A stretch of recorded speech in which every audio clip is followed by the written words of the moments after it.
Whoa, that was close.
Okay, hang on.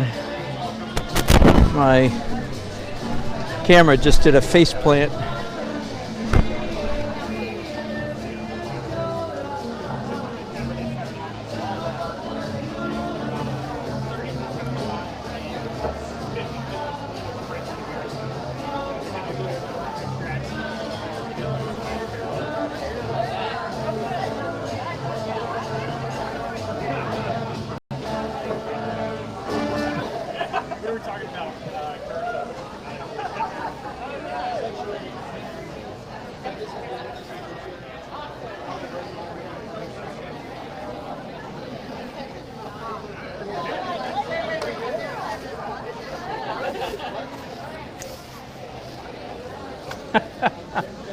All right, hello Benito, good to have you back.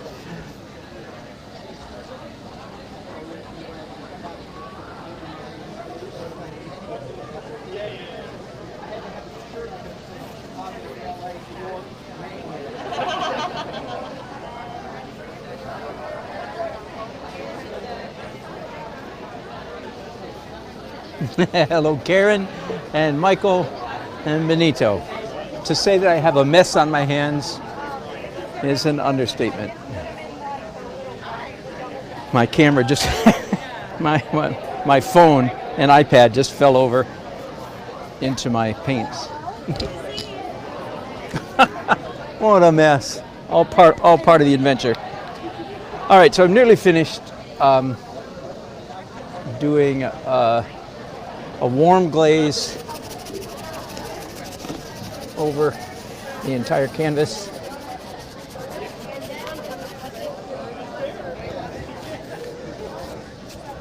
And then I'm going to do some cool blue stuff here and there.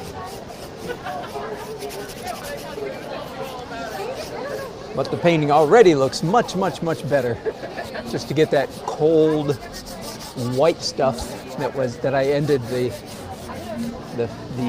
acrylic stage, the acrylic phase. Got that all covered up and have it nice and warm now. We can almost call this, hello, we could almost call this a finished painting, couldn't we? But we will not. It's about to get considerably better.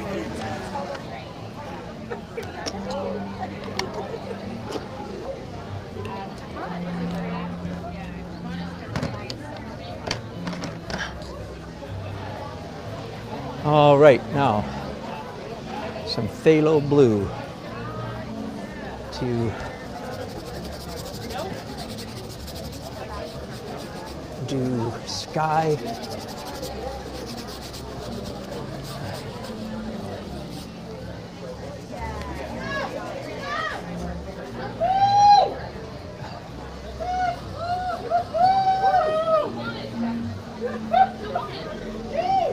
I guess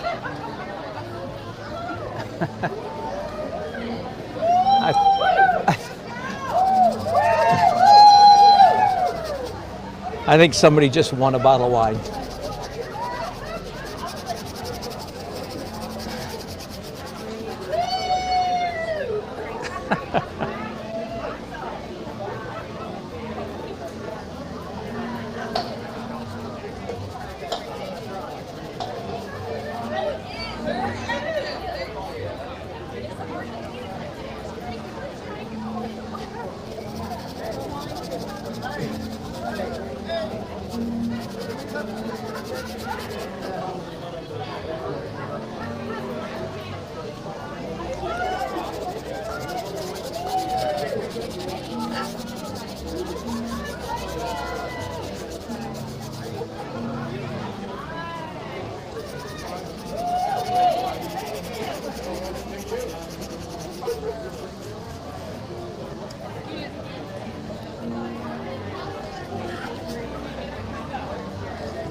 All right, now I'm going to do some ultramarine blue, so a cooler blue for some of the shadows.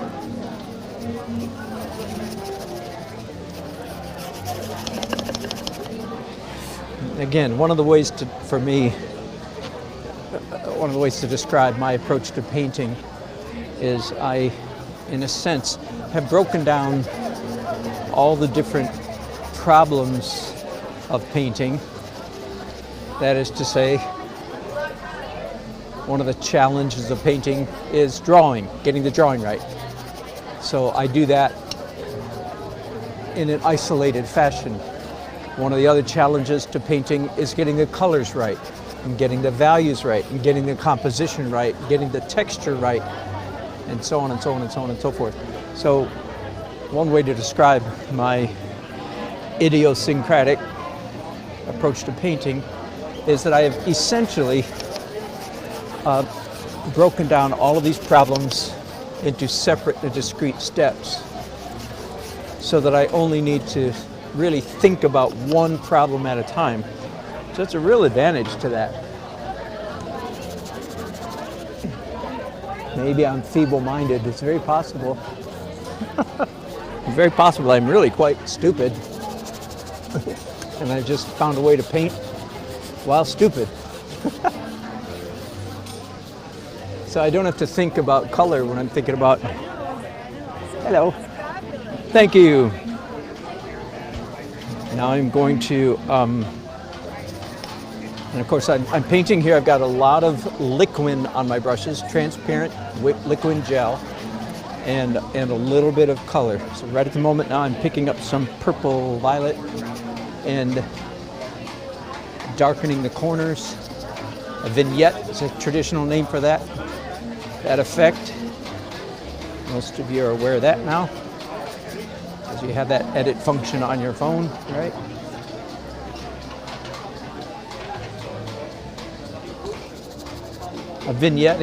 Doing a vignette is not an always kind of thing, but it is often a good idea.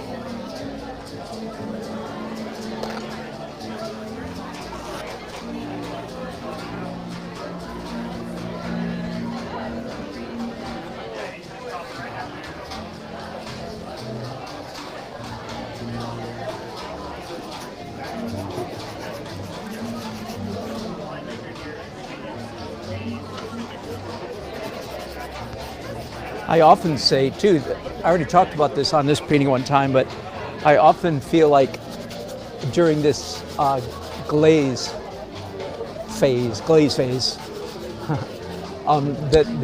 the painting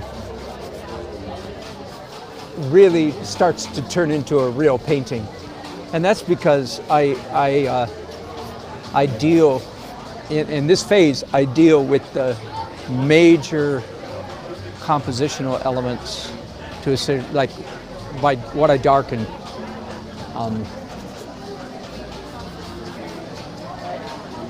All right, and I think I'll clean those brushes later.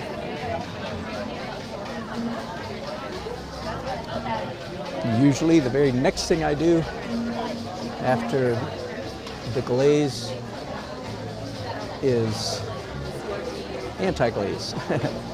Wipe off paint, remove paint with a rag. So again, lightening, once again, whatever it is that I want lighter.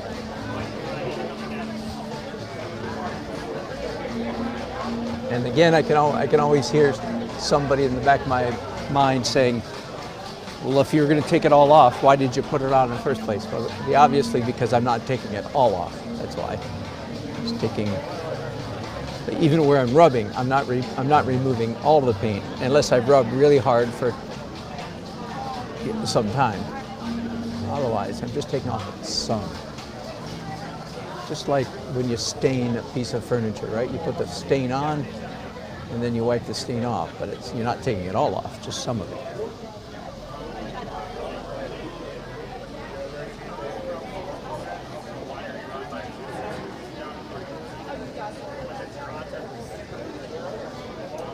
So just anywhere I want it.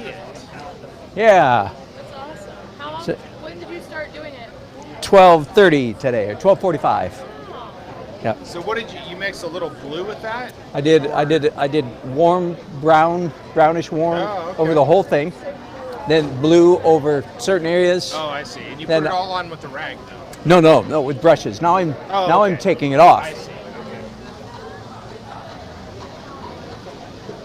Yeah, sorry you missed that part. Yeah, I know. I was drinking wine. Yeah.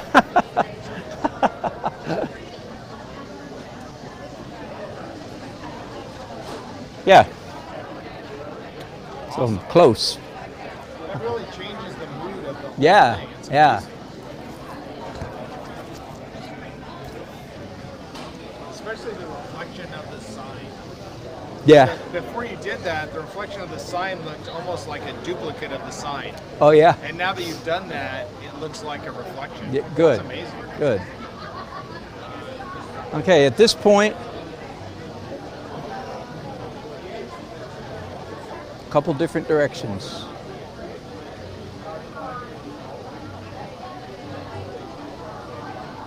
Yep, I'm going to do fuzz layer.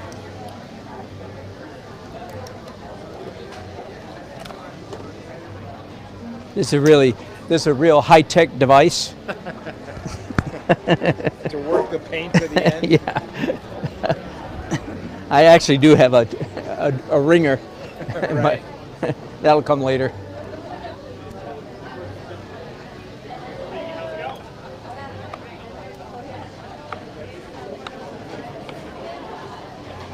All right. Hello, all you guys. I appreciate you talking to each other.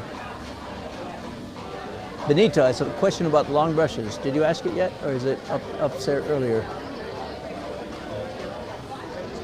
Was it about using the long brushes for perspective? I don't think so. I think we covered that, right? Because that totally dulls the brightness of the paint. Like it Right. makes it Like what like was it look more white. real. That's right. That's good. Yep. All right, now I'm going to do the fuzz layer. Now I'm really going to mess it up. Yeah, that's all right.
Oops, that's not the right color. More yellow.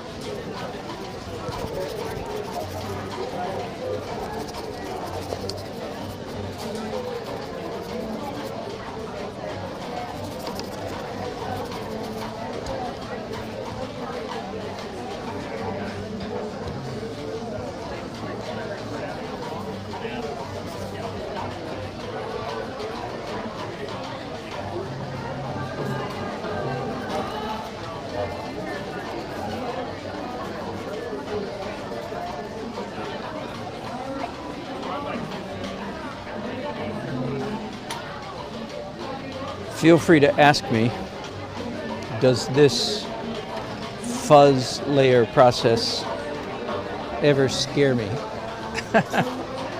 And my answer is, are you kidding? My heart is in my throat. I know, I'm serious. Yes, it's pretty scary.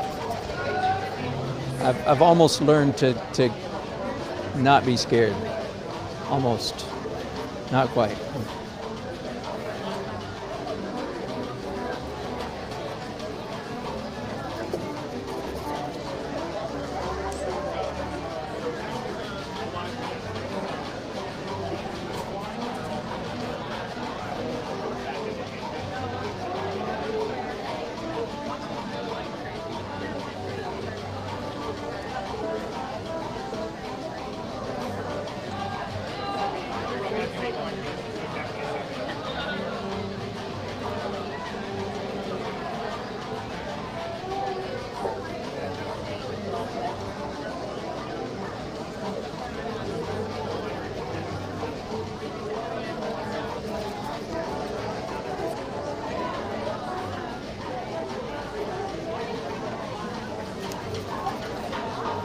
Do I ever feel like I'm overdoing it? The answer is heck yes, all the time. All the time. Goodness. Let's maybe that stick a shirt.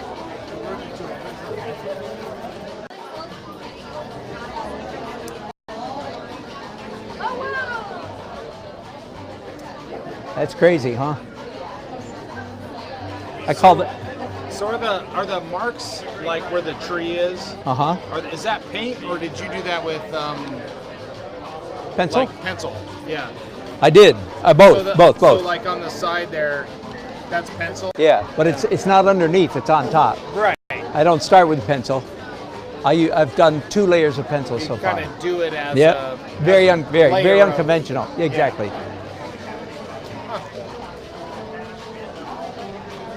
And what I just did, I call that my fuzz layer, which is crazy and, No, it's cool, though. I scares like me to death every time I do it.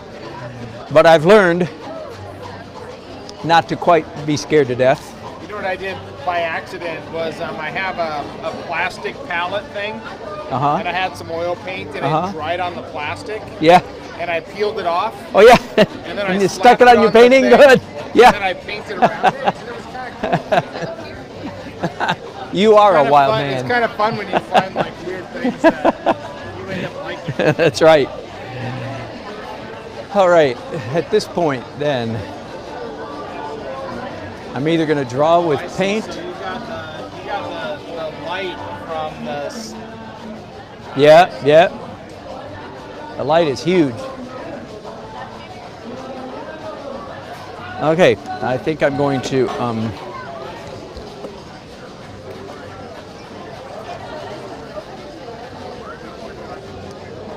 more pencil.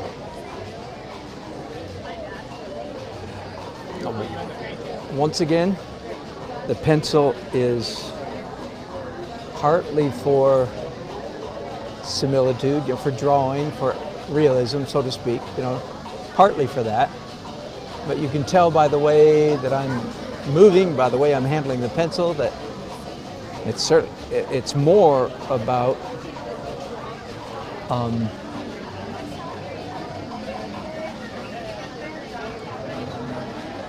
the building at the end of the street down here is actually under construction, and it's got some kind of funky yellow plastic wrap, something, the way builders do.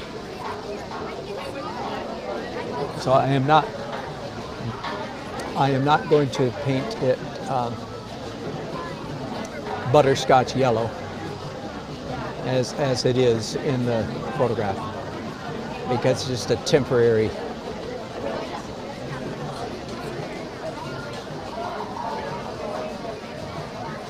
Okay, so the pencil lines here, this is the third time I've used pencils on this particular painting. They are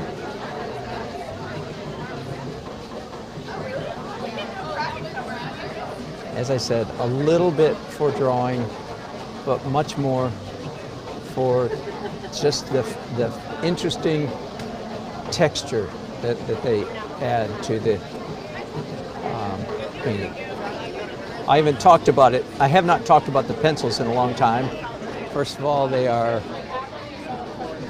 jumbo jet black, made by Jerry's Artorama, and it is, yes, quite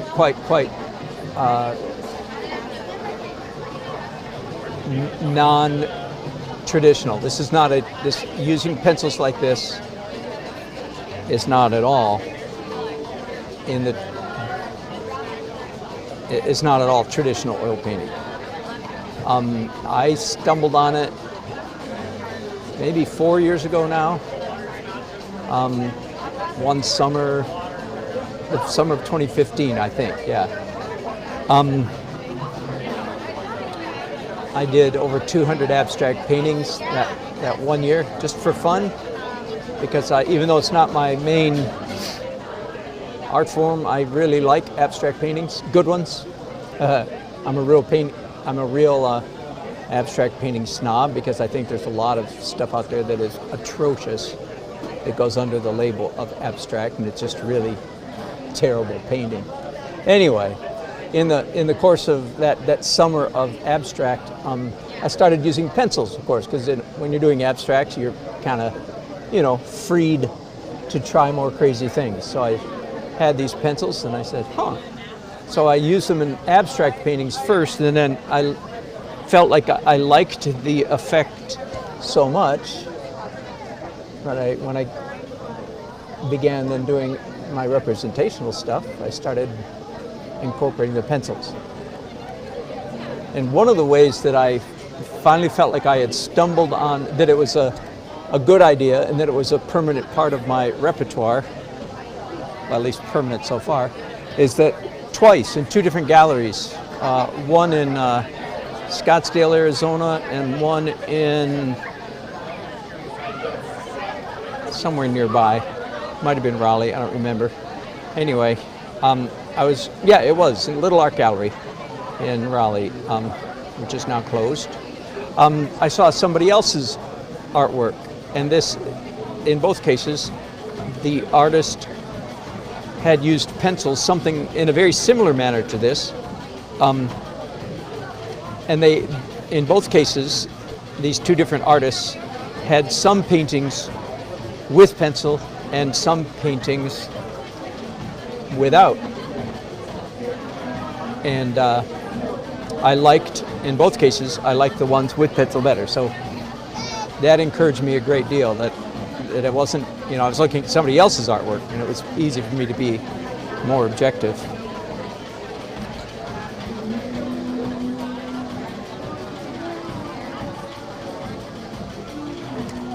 I'm going to move my palette for a minute.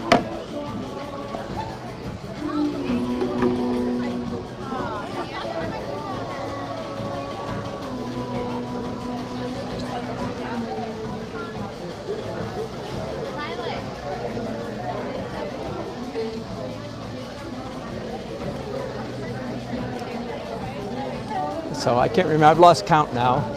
I think this is counting the sky holes I did a while ago, tree holes, I think this is my 8th time for drawing these trees. The point I'm making is, how do you draw trees? One of the main answers to that question is in layers, in stages, in phases, not all at once. So that I've done those trees 8 times and have at least 3 more to go. So when I'm done, that will be at least 11 layers on those trees, very possibly more.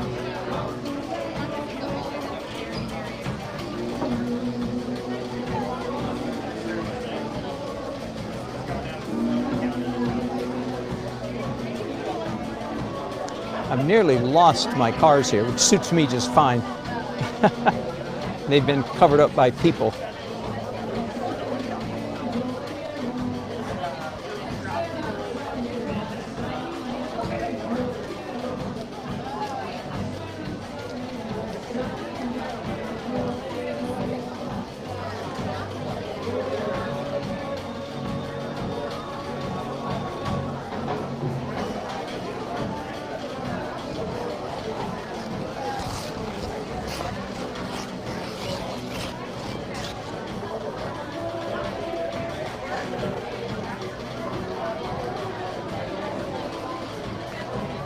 thinking a minute. For those of you who just joined me lately, I am painting today at a new boutique grocery store in downtown Raleigh called Weaver Street Market. It's sort of their grand opening. They had a soft grand opening a couple weeks ago. This is a grander opening.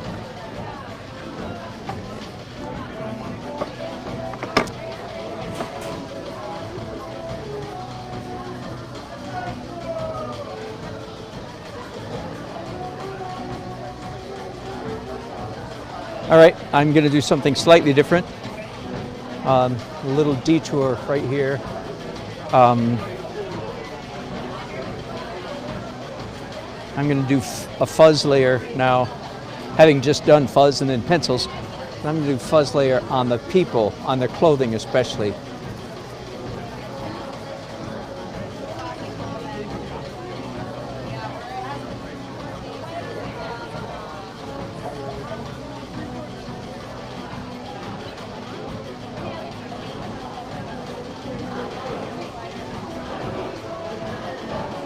Do we have anybody wearing purple today? Purple is not a terribly common color for people to wear, but sometimes it works really well. Any color works well, simply because of where it falls in the painting, so to speak. Yeah, I ended up with a lot of purple there. Okay, so I'm going around the color wheel. The first color I did on people's clothing was red, then I went to purple, so I'll keep going around the color wheel. So blue is next. Don't need to clean the brushes, just wipe them off. Use that more later.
Okay, leaving blue now, continuing around the color wheel the same direction.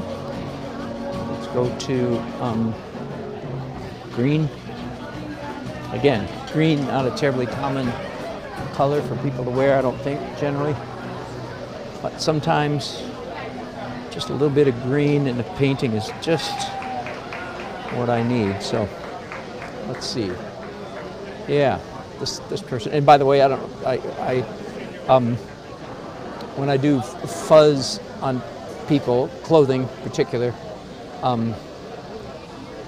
yes, I make myself, I have freedom to do more than one color. Like I did that person purple, and then I did green on top of the purple. That freedom will continue. I can do any number of colors. Now let's do a pale limey green.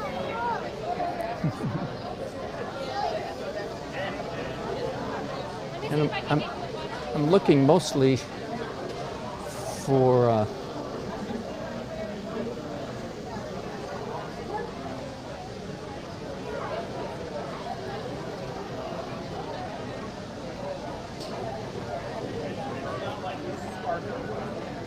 where the various colors fall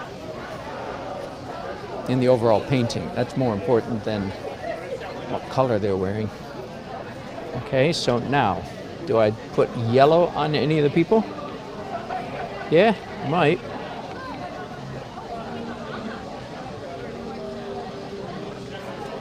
I didn't clean my brushes, so I'm having a hard time getting a, a nice yellow here.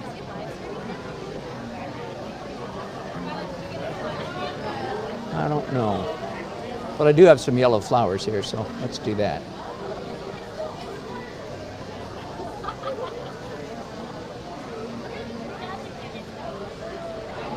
Anybody orange? Do we want orange on anybody?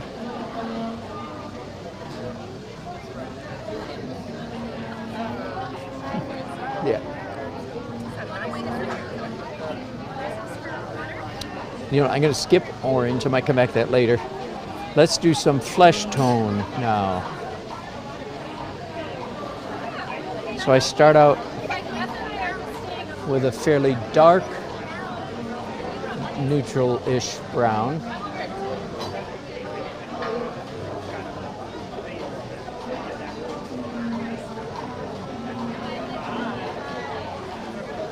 Anybody with shorts on, or yeah, bare legs, yeah.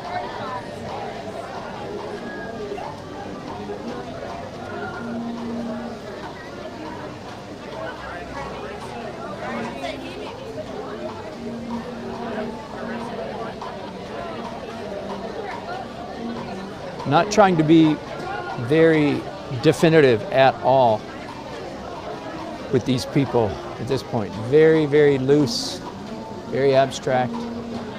I tighten up the figures little by little by little.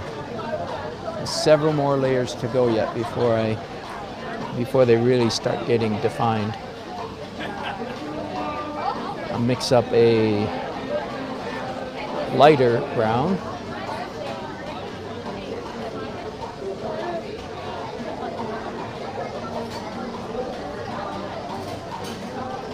I kept trying to get you over there. Do whatever. She's ahead of us.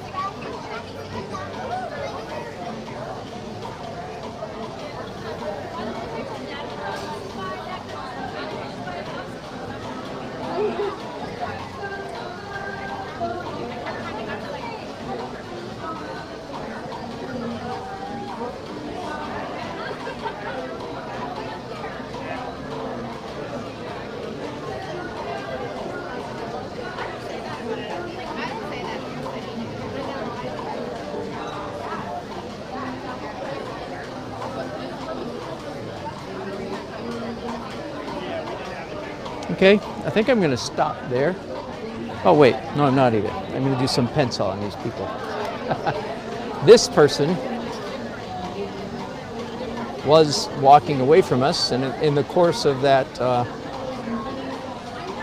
little flurry of painting, it became a guy in shorts walking toward us with his hands in his pockets. You see that? I'll zoom in just for a second. So that was an accident. I didn't set out to turn it into a guy. At first I thought it was, actually I thought it was a woman. No, I thought it was a guy. I can't remember. I thought it was a guy walking the opposite direction.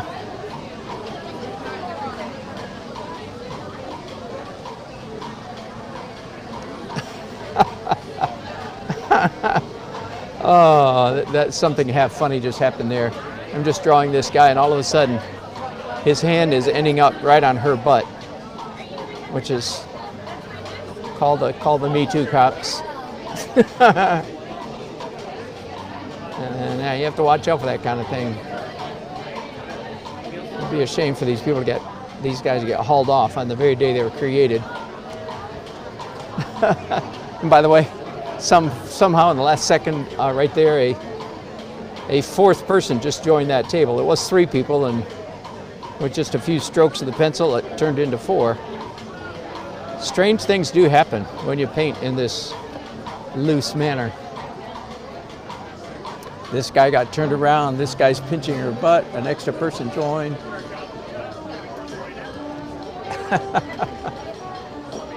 Three cheers for painting and drawing loose.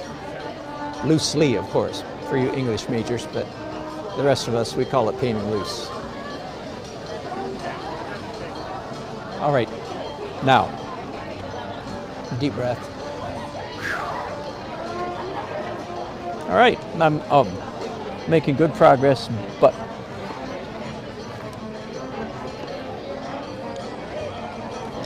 Where did I put my razor blade? There it is. All right, I have to clean off my palette.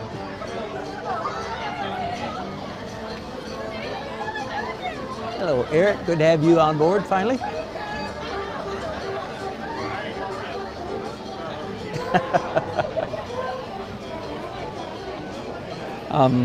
My palette's just too messy.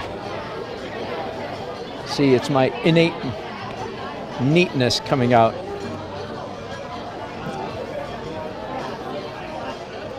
I was describing myself to my Friday morning men's group. Saturday morning coffee shop men's group. Friday morning living room men's group, and telling them that I'm actually a recovering needy,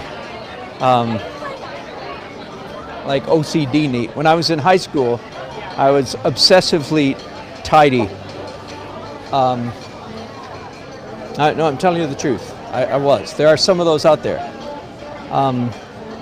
Looking back, I mean, I had a pretty happy childhood and a fairly happy high school career, but looking back, I realized that my obsessive neatness was, I didn't realize it was an unwitting attempt to keep terror at bay. Not any particular terror, just the terror we all have, discovering we live in a terrifying world. So that's what control freaks are, like hoarders. Why do hoarders hoard? Because they're trying to slay the dragon within, the dragon of terror. So anyway, for me, at this stage of my life, to be fairly content with sort of messy areas, like a messy dresser that my wife and I cleaned up a couple days ago. But the fact that I can go month after month with a messy dresser is actually, believe it or not, a little sign of health. How's that? And I like being a needy. I'd rather be a needy than messy. All right, and that subject came up because my palette was too messy for me to proceed. It was irritating me, even though I could have conceivably kept working, but I didn't want to conceivably keep working. I want it neat. Doggone it. All right, so in the olden days, up until a year and a half, 2 years ago maybe, I'm only two phases done, 2 phases away from being finished. The next thing I'm doing, starting right now, is dark details. So with in paint, that is. Painting dark details. And of course, anytime you do dark, that means, I don't have to tell you this, I know, but that means it's transparent. You never do dark opaque. Oh, God help us. God help you if you don't know that rule. If you want some part of your painting to get darker. That's really cool after you define it with the pencils. Yeah, isn't that crazy? Yeah. Yeah, the people have coloring since last time you were here. A little bit of color on their clothing.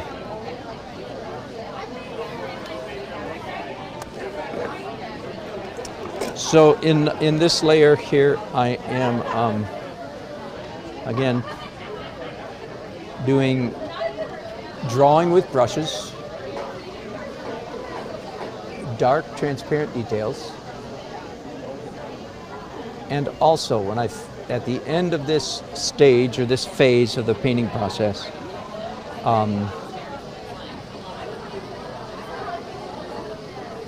all of my darks should be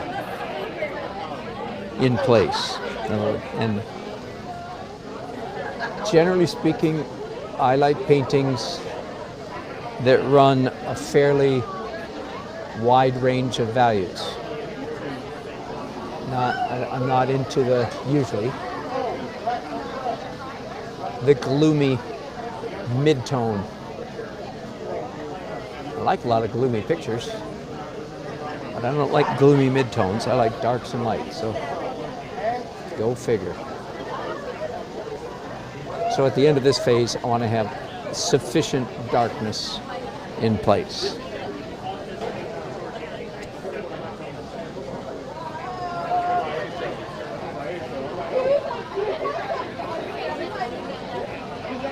Like resisting the absolute limit too. Definitely. Definitely.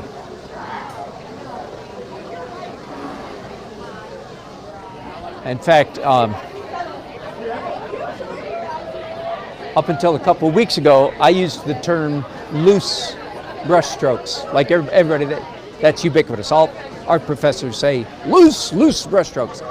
And I realize now that's counterproductive, because to most people, especially a beginner like yourself, loose means erroneous, mildly wrong, and so forth. And as you can maybe tell, no, I want a drawing that's dead on. I want a drawing that's accurate. I don't want mistakes. I don't want anatomy that's wonky, and I don't want a perspective. So loose doesn't cut it. So it's accurate drawing, energetic brushstrokes. But yeah, avoiding the literal. Absolutely. Absolutely literal. Oh no, you're correct. Very much so. The drawing is accurate, but that doesn't mean I have to have every detail. Right. Those, where you were just painting. Yeah, like here? Yeah. Those, Yeah. whatever you call them, the rods or whatever, they go down on their patios. Yep. Those are not exactly like that. Correct. You can tell exactly what they are. Yep. Exactly.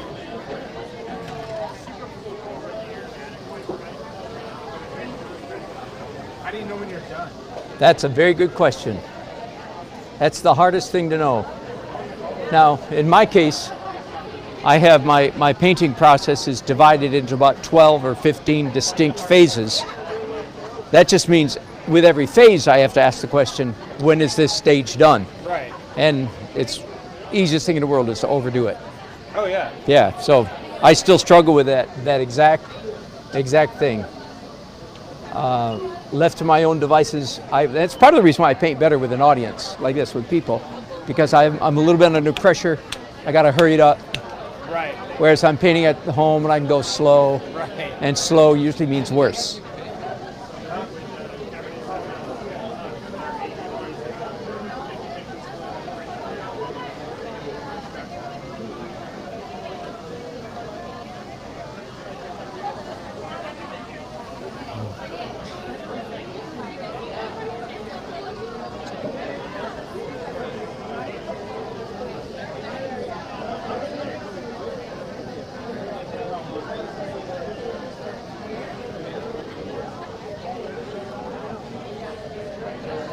I've done a lot of woodworking, and even when you're making a definitive project, like sometimes it's hard to know when you're done. Yeah, And, right. And painting is even worse. Yeah, that's right.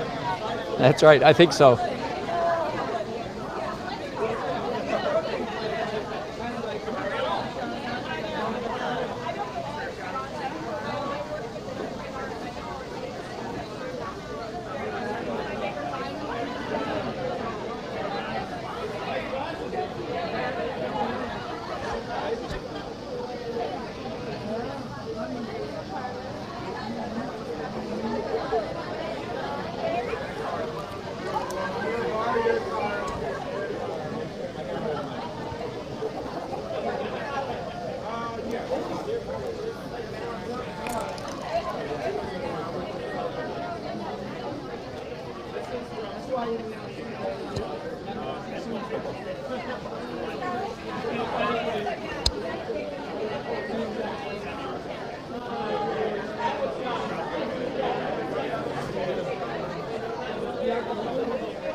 All right, let's go over to these trees one more time. Not a last time, just one more time.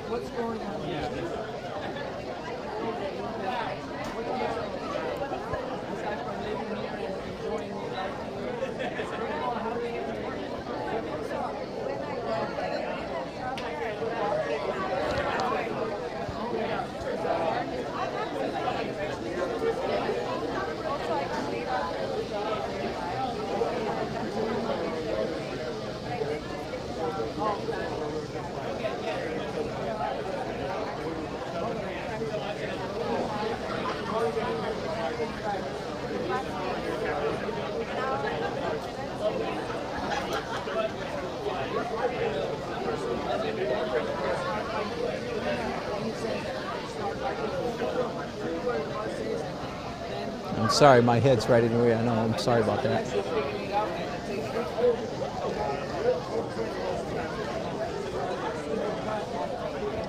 Okay, so I think, I don't know, I've lost count, but I think that's the 12th layer, 12th time I've rendered those trees. And at least 2 more layers to go, just for those of you who are counting.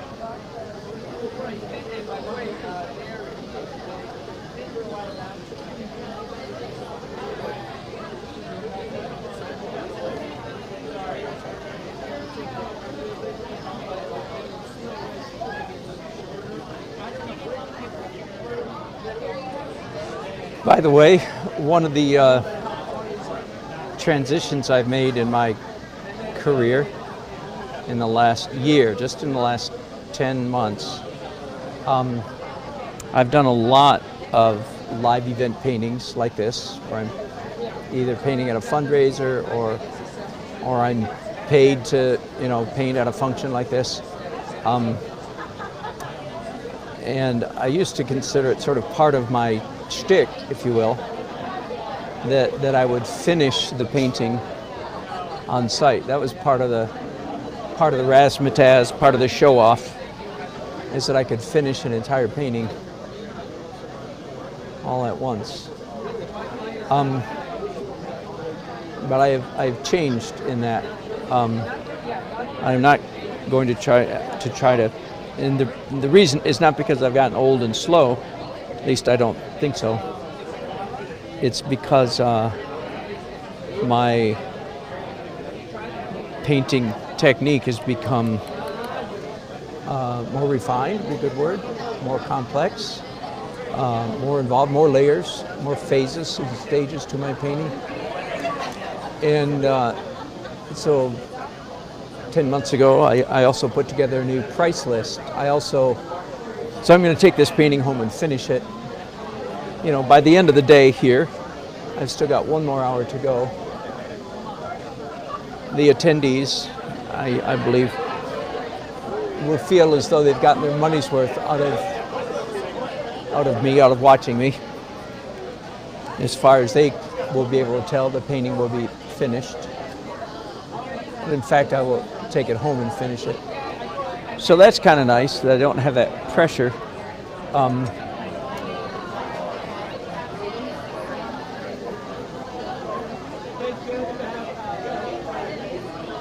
So once again, in the olden days, I would have, at this point, I'd have 1 more layer to go after this one. And that was the light opaque highlights or the final edit layer. And nowadays, I have at least 2 layers after that. A final glaze and broken color, both of which, of course, take time. In fact, the final glaze requires the painting to be dry. So I couldn't do that if I wanted to today.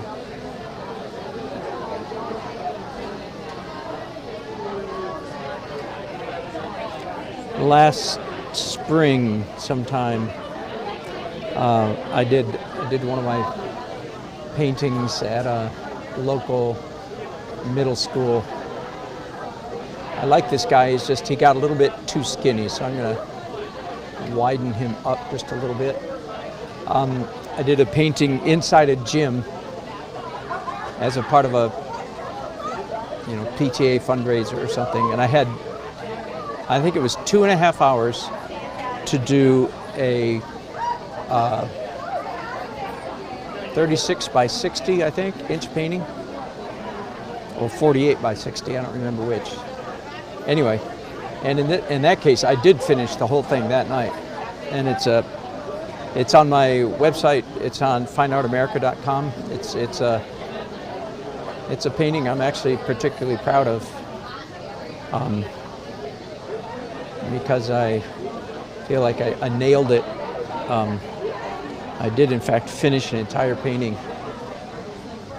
It was either an hour and a half or 2 hours. I forget. It might have been 2 hours. So it can be done. I can still do it, but it's not my preference. Oh, and I was going to say that having added more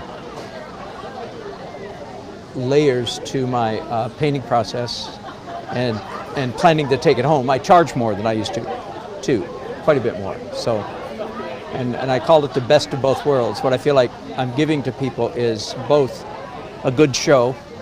They get to see what they're seeing, what these people are seeing today. They get to see a good painting, but they don't end up with a fast painting. They end up with my best painting.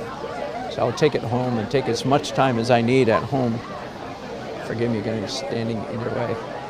I'll take as much time as I need to get it right, so that I'm proud of it. Not saying, oh, it's good enough for a fast painting, So I feel good about that shift in my career. The image that I'm painting, this painting today, is going to be used by this establishment. As I understand it, it's going to be printed on their grocery bag, their plastic grocery bags, or maybe their reusable grocery bags, something like that. So, of course, I'm selling them the right to reproduce it as well. So hopefully everybody will be happy. I'll be happy, they be happy, we all be happy. Nearly finished with the dark layer.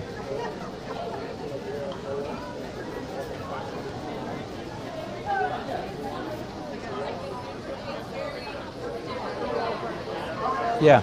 Oh no, let me get some definition in here. All right. Finally, the final edit layer, and I've got exactly 1 hour of the event left, which is not a lot, of course. The final edit layer is the slowest layer. So up until now, today, I've been painting pretty much like a crazy man, screaming banshee, bat out of hell, whatever. I've been painting like fast. At this point, things slow down considerably.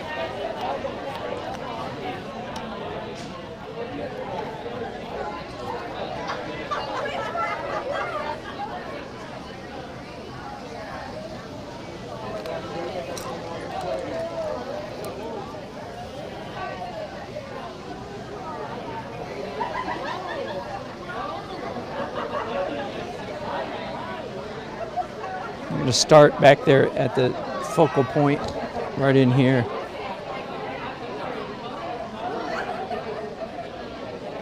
Try not to cover up too much. Try to let as much of the underpainting remain as possible.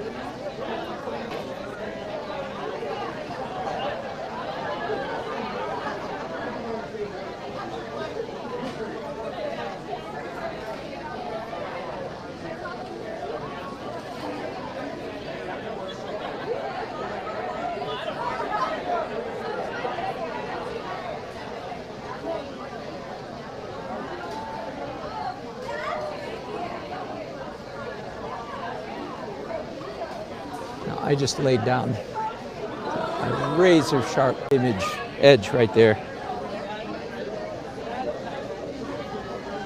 And I am close to, I'm in the focal point zone, so that that sharpness is appropriate in the focal point, but I'm also a distance away from the viewer. So in that sense, an edge that sharp is not appropriate. So I have to decide which rule prevails. It's okay to have sharp edges, especially close into your focal point. It's not okay to have sharp edges on an object that's pretty far away like that. So that's easy. I'm going to go like this. There. Done. Bye, Karen. Thanks for hanging out. Glad I looked up just in time to see your chat.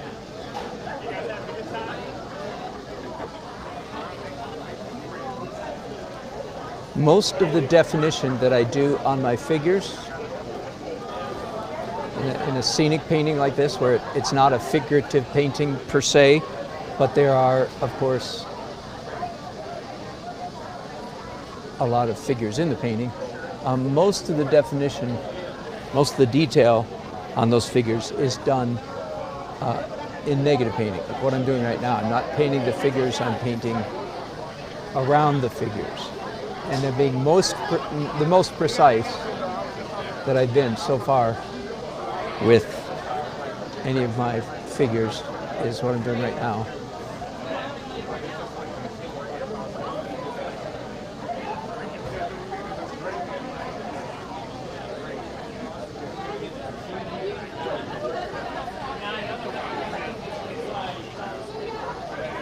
Yeah.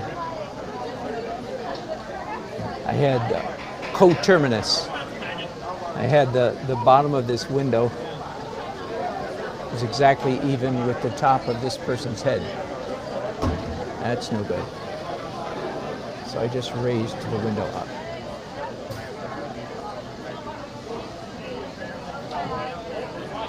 That window is completely made up. You know what? It's not coming out. It doesn't look right because it looks like a traditional window and it's too large. So mistake correction here. Let's make it smaller, but try to retain some of the interesting lines that I made with it. Right? That might work. That might work.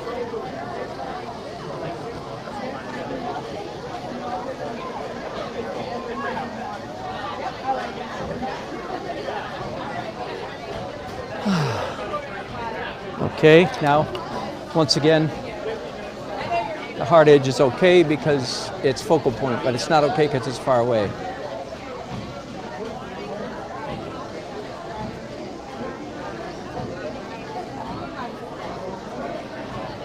Okay, fixed it, but now it's gotten too dark, so I fuzzed it, and I'll try to remember to move you guys when I'm done here in a minute.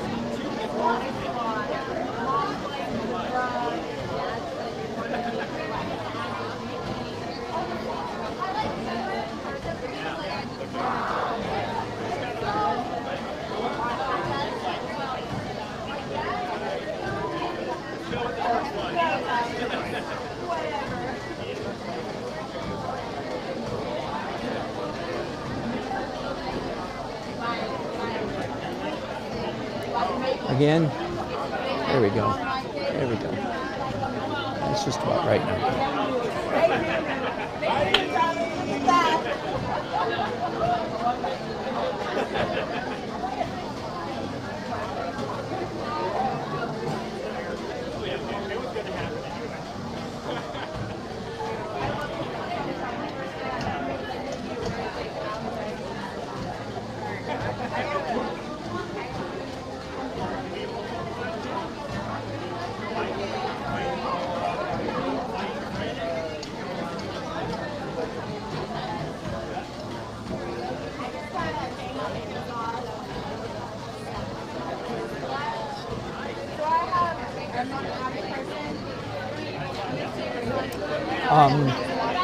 I haven't mentioned this in a while.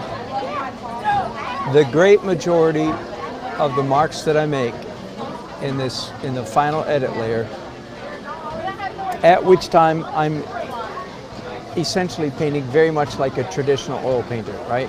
Daubs, if you will, mixing color on the palette like a traditional oil painter, and then placing them the paint on the canvas. You'll notice that the great majority of my strokes are single strokes. I put the paint down on the canvas and leave it.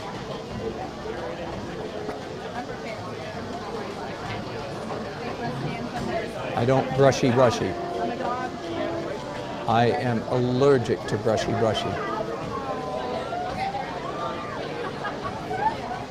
I've said often in my painting classes, I can hear bad painting with my back turned because it sounds like brushy. Now there's a time for scumbling. We've talked about that quite a bit, no doubt will again sometime. There is a time for scumbling, and that is brushy. But even then, brushy is, you heard me say, is not a pleasant final texture. So anytime you do brushy, in my book, you're obligated to come back and paint another layer on top of the brushy with real painting.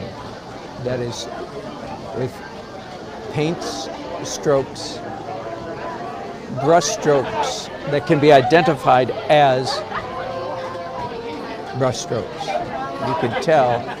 So you have to have enough paint on the brush that your movement leaves a. It's also very often called loose brush work. I just don't like the word loose.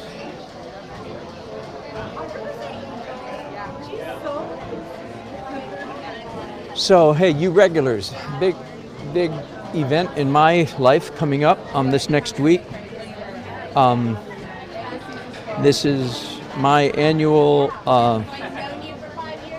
paint safari, paint outing with my good buddy Mike Rooney.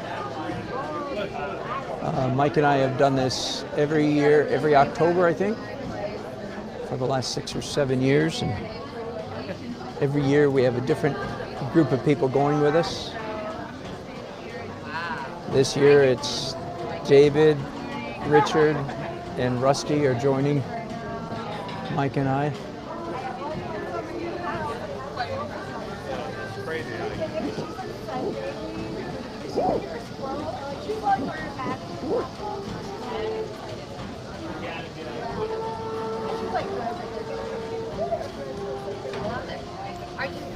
So are you looking at a photo there? Yes. Right there, yeah. Oh my God. Yeah. Definitely. Oh my goodness. That's right outside. Yeah. Oh my goodness. Amazing. Definitely. Thank you. Yeah. Thank you. Well, love it. Thank you.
He's got a peg leg. No, I do not want him or her to have a peg leg.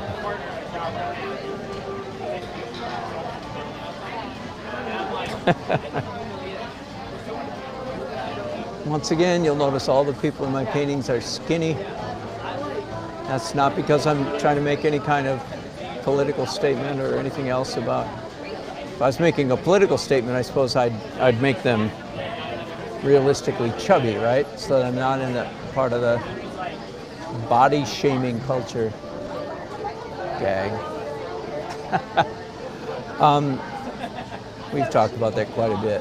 I'm making them skinny because I want them to be representative human figures, not specific.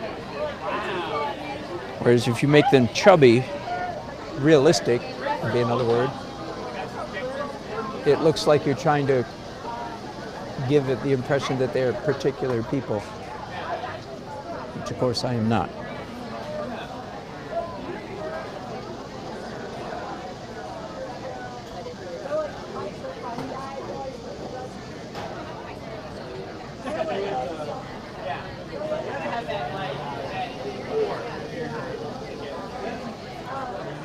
That's, by the way, one of the reasons I like oils. One of the reasons I like oils is because you can do all this stuff. You could scratch and scrape and smush and move and so on and so forth many, many, many times in the course of a painting. You can't do that with acrylics. With acrylics, you have about 45 seconds maybe, and it's dry. And the only option you have is to cover it up with another layer of 45-second drying paint. So if I am not, I know you can use retarder. Yes, I know that. Yes, I've used retarder. It's not the same.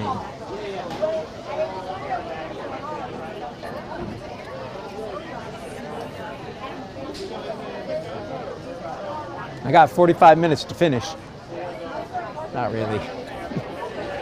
I used to finish all my paintings during the event, but not anymore. My technique's gotten a little bit more complex. So I'll take it home and finish it. Oh, will you? Yeah. So what are you going to do with it? Is it going to be Weaver Street's painting after that? Yep.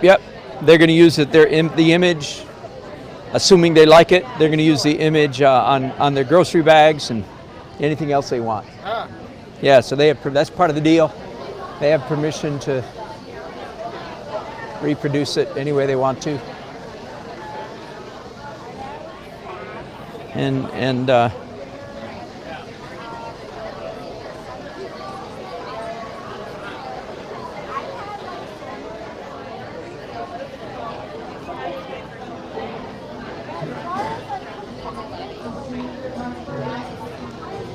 focal point. Often when you have a one-point perspective like this, I mean, that's already going to be such a focal point because all these lines are pointing to that one spot. Right. So I'm also making it almost exists in the photograph, the real bright, but I'm exaggerating, so I'm making it the focal point, and of course I'm putting people in it. A psychological focal point, like if there were no people in this painting except maybe that one guy right there, he would attract huge attention, even if he were in the shade, because it's our mind instantly goes to human beings. Right. And but of course, in this case, I've got a lot of people, so the focal point is pretty well defined. I'm always amazed, the woman in art space, Susan Barbeau or whatever, paints the ultra realistic stuff. Yeah. I'm amazed at how detailed she is, Yeah. and her perspective is always spot on. Is it? Like Yeah. Every now and again, you'll see a little bit of a building that looks weird, but for the most part, Yeah, I think that's right. All these people. Yes, that's right. That's right. And you're like, how the hell did she get Photographs. Her stuff is fun. I would enjoy painting like that, like for a week, Right. Or if you paid me enough, I guess, twist But my I mean, arm. everybody's mind just works differently. Like, it's not, even if you're a super skilled painter, it doesn't mean you can paint like someone else paints. That's exactly right. Because In fact, we can't. Nobody can paint like anybody else. Well, you just see things differently. Absolutely. You're exactly right. So you're having fun painting. Oh yeah, I mean, Good. That's the main thing. I like one thing I've done. Yeah. That's good. That's good. I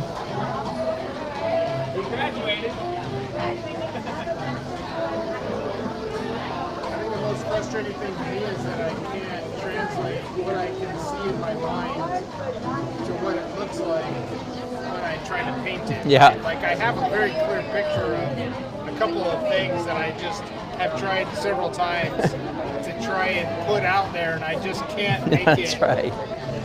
Yep.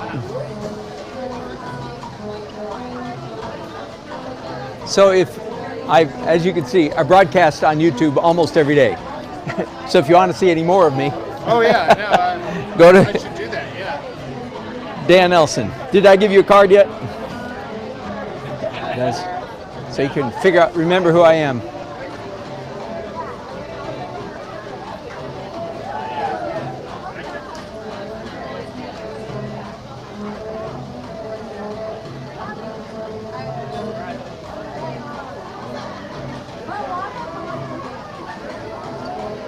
It was about 10, 11 years ago maybe.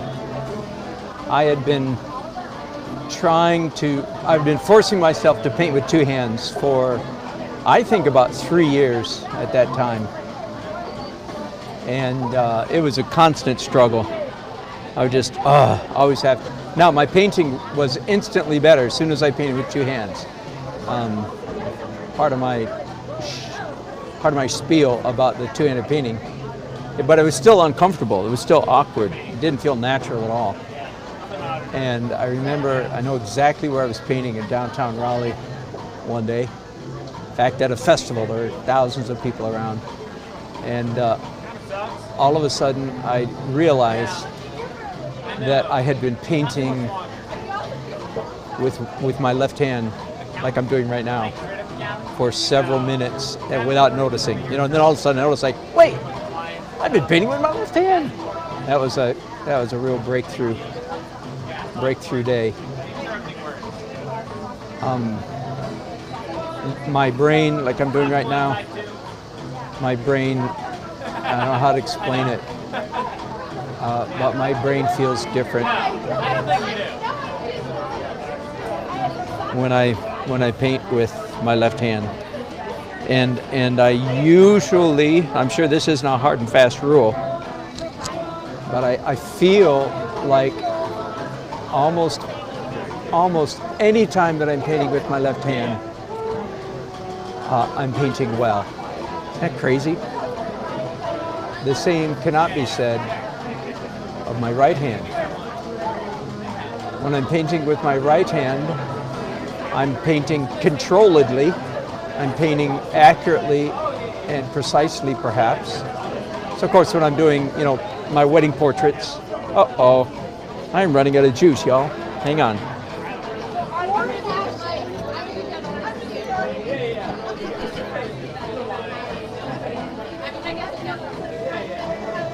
Wow, that was close.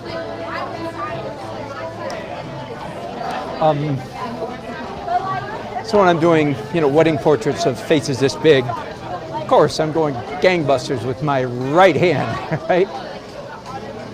I don't consider that my best painting either. I mean, no, I'm confusing you.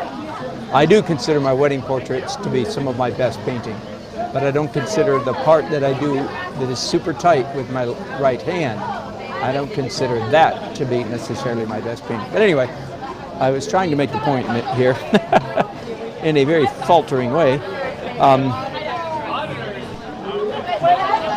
Please start painting with both hands, y'all.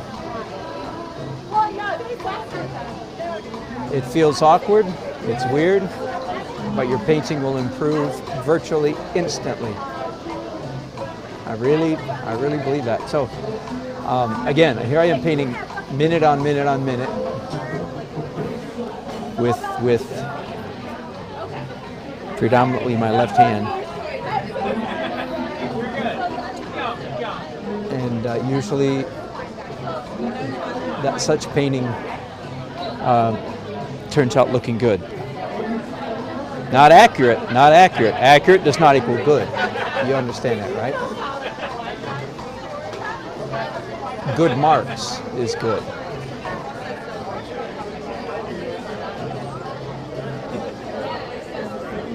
Okay, if my calculations are correct, this is the 13th time I've rendered these trees. Just the 13th layer. And if you count this, which really you should, then that's 14 layers.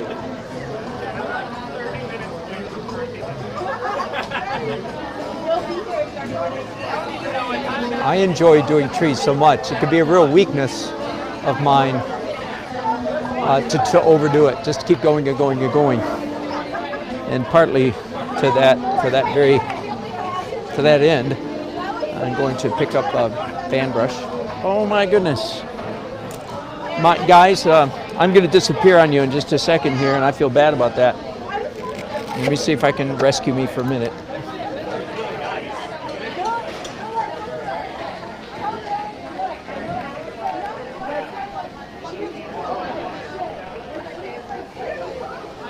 All right, bought some time here.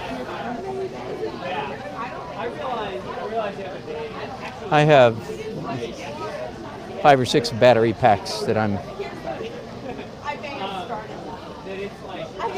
working on a day like this.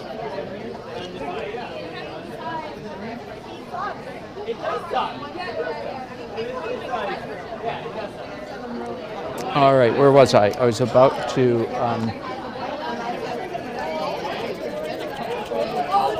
I want this fan brush good and dry.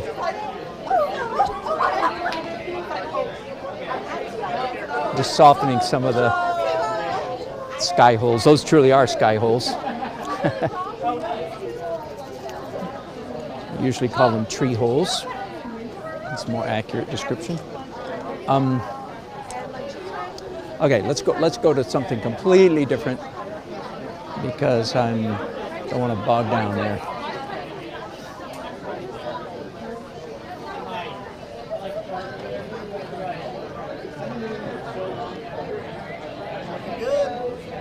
Thank you.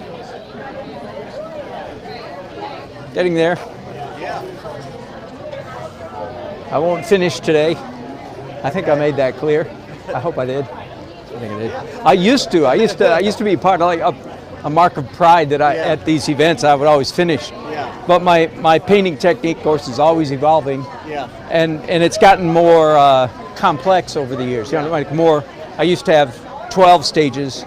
Now I've got 16. Yeah, you know, so gotcha. It's gotten slower. So what I do is I'll take it home then and make sure it's my best work. Yeah. Not what I used to do is it's my best work I could do in 4 hours. Yeah. You know. Yeah. So yeah, I think I'm liking it. Yeah, it's coming along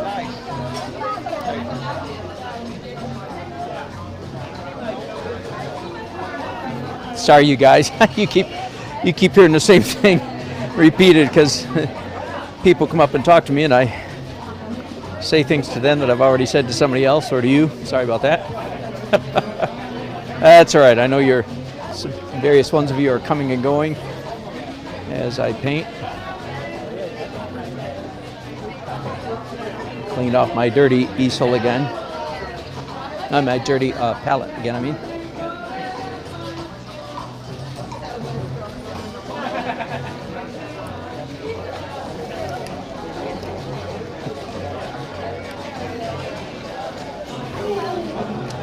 I just looked down over the railing where earlier today I dropped a chip brush. Now there's a table down there serving samples of fudge. That would be really bad. Lord help me not to drop a brush. Actually, it would probably hit the guy standing at the table. It would bounce off him onto the table full of. Good, thank you. All right, I'm gonna come all the way over here. Yeah, it's 12:30. Yep. Really? Yep.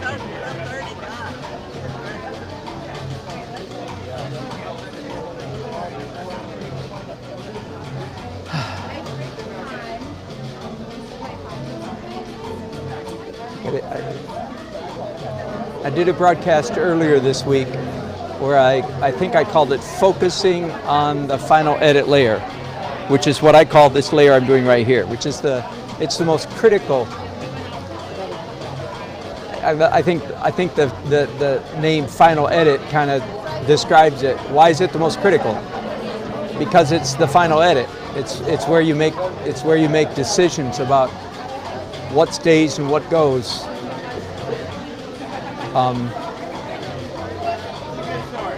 So you can reference that if you want, but I'll repeat a little bit of it here.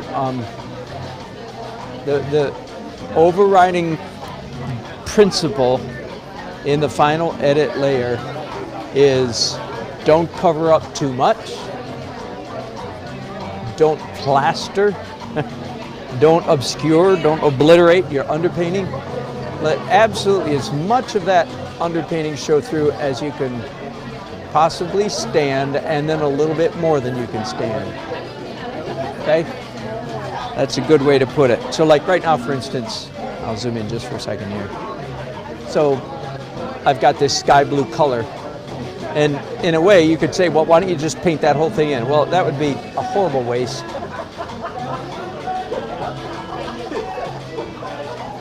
By just painting little bits of sky color, I'm achieving the effect the viewer feels like that's a blue, reflected sky reflected in a window.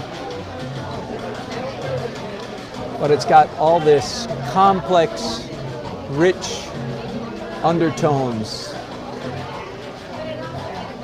that come literally from the underpainting.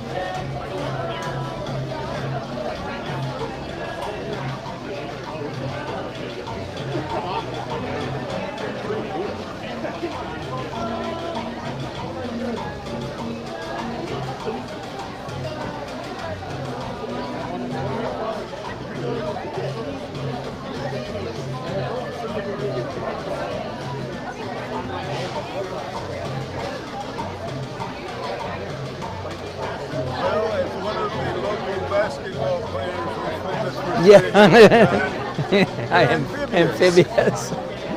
Think about it. How old is that guy now? That was over 30 years ago. The poor man's in his 60s and he's still most famous.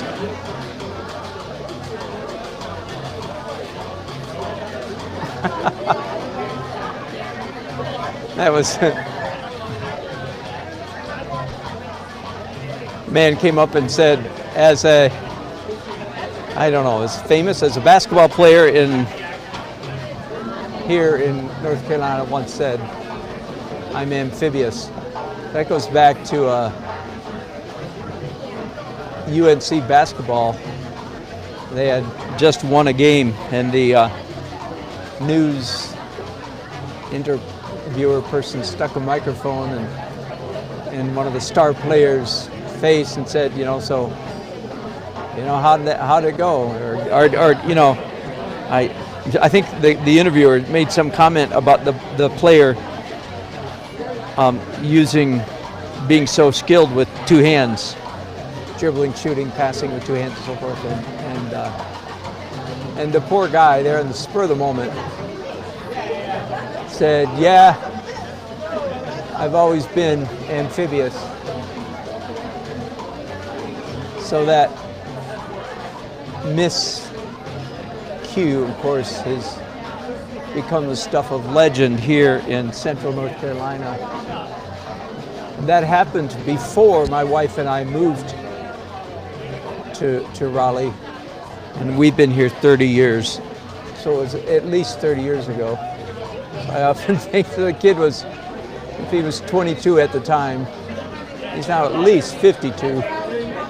It's his most famous moment of his life.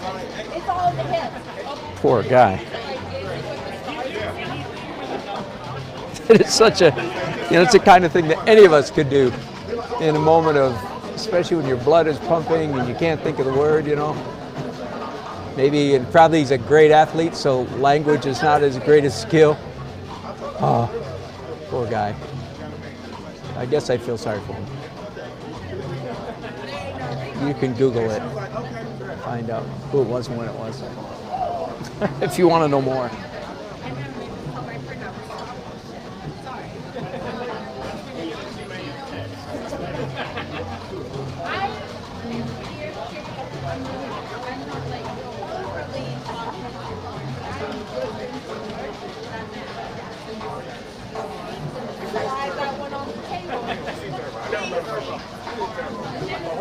I'm going to stop there. I'm going to transition over here to the sign. The sign is a pretty important element in the painting because it's got the name of the grocery store in it. Weaver Street Market, in case you got here late. I'm painting at Weaver Street Market, a brand new boutique grocery store. Frou-frou grocery store. You know, nice, expensive grocery store. In the new expensive part of downtown Raleigh.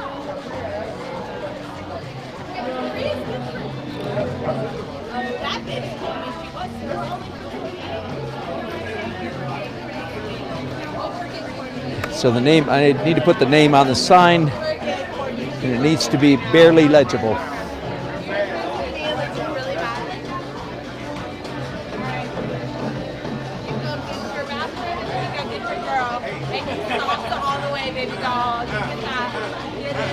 And the sign is a definite ultramarine blue.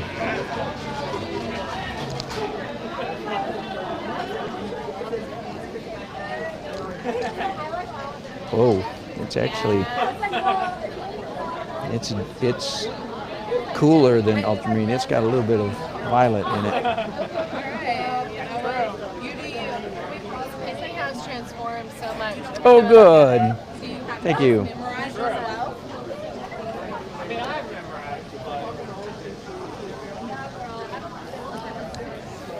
Hang on. I'm not happy with that color.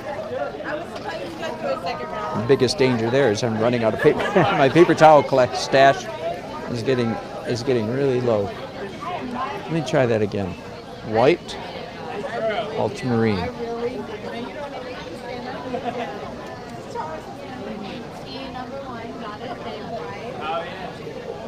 You know, a few minutes ago, I think I absent-mindedly stuck my brush in phthalo blue. Boy, is that dumb. Costly mistake in terms of time and paint and paper towels. All right, now I'm looking at my photograph and trying to match it, but now it's time to look at the painting and see what is this really the right color in light of the whole painting.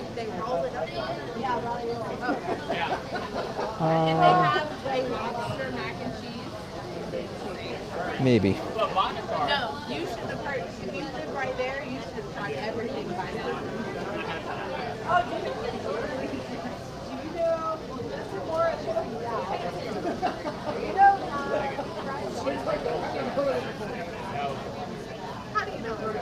Who's here at a box store afterwards?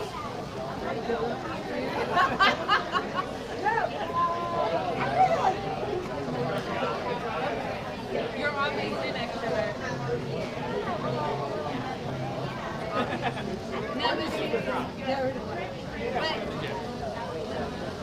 W-E-A-O. I don't have enough letters there. Fix that in a minute.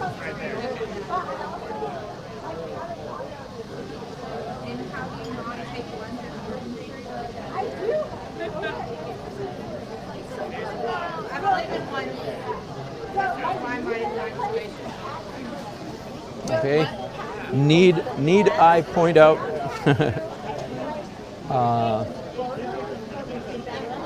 some of the principles I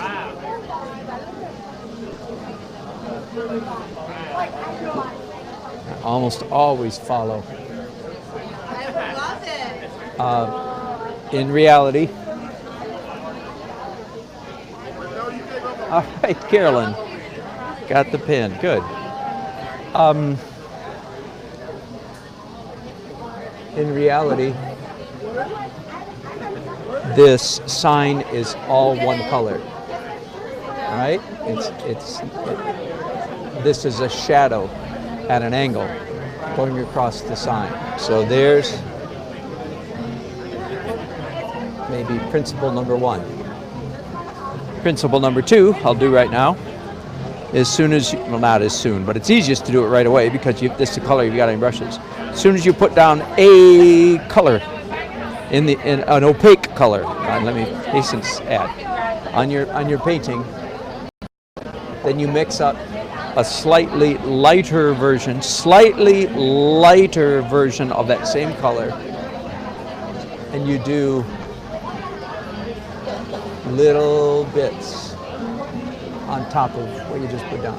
It almost doesn't matter where. It just has to be somewhere. It can be quite random.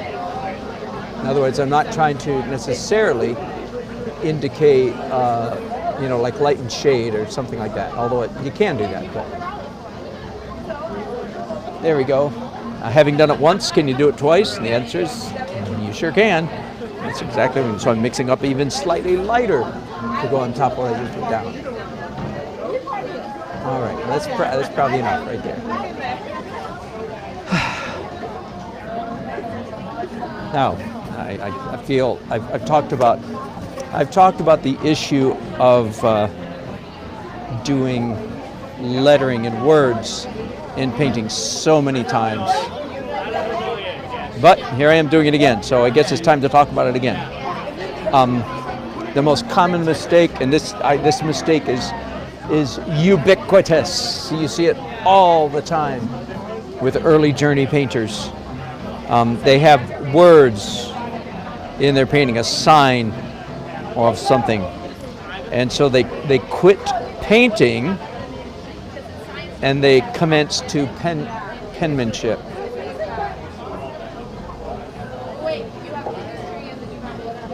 And then the penmanship letters don't match all the rest of the painting. So don't leave your painting brain whenever you have to do letters. You have to stay in painting mode. Do not slip into penmanship mode, like this.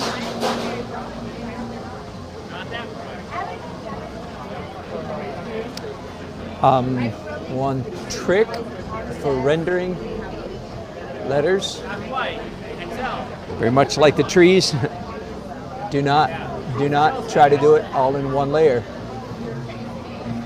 Do it in several layers.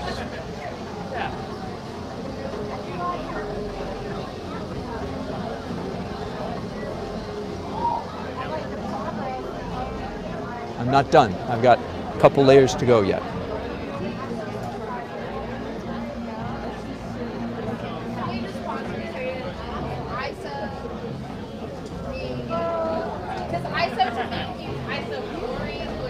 This lettering of this size on a painting this size is actually right at the boundary. Anything smaller than this, and I would not want it to be legible, or barely legible, if at all. But this is so this is right at the boundary. I wouldn't want anything smaller, but this is also a unique case, because this is the logo, right, of the company I'm painting for today. They're going to use this image, as I said, who knows where, on their grocery bags and so forth. So in their minds, it's going to be fairly important that it be legible. But I hope that they have enough sense not to ask me to come back and make it neater. Oh, Lord help me. I hope they don't, because they're stupid, visually stupid. I don't expect people who are not as good artists as I am to be as artistically intelligent as I am. Forgive me for sounding so arrogant. But, of course that has happened to me before, of course, and I've done it. I haven't said anything, I just bite my lip and do it. But it is irritating because they make a good painting worse by asking me to do that. But I am going to try, nevertheless, I'm going to try to make it legible. It would suit me perfectly if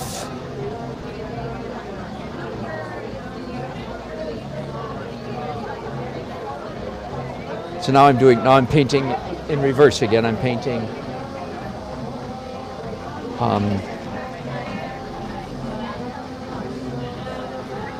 blue around the letters again.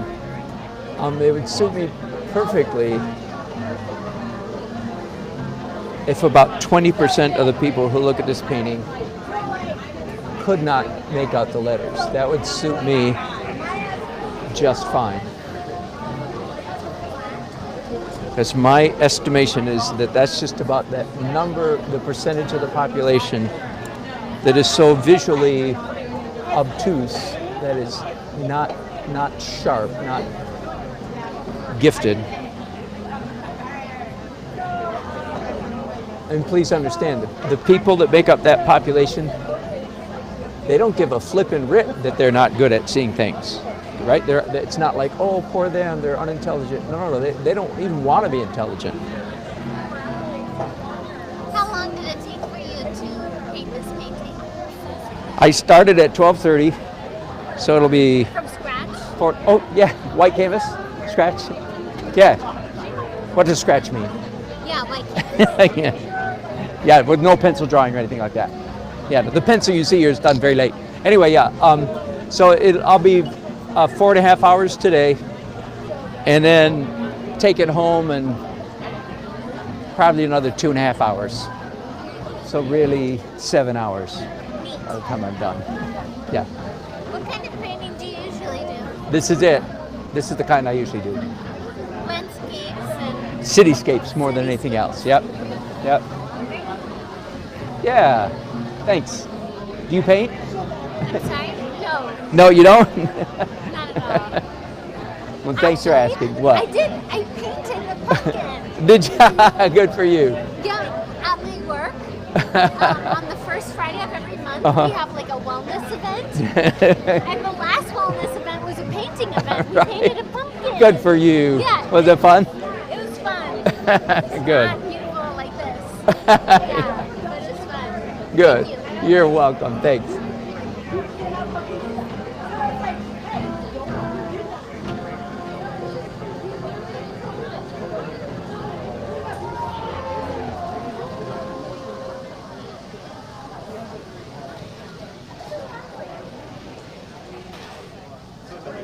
I will not finish this sign today because it's all wet now, and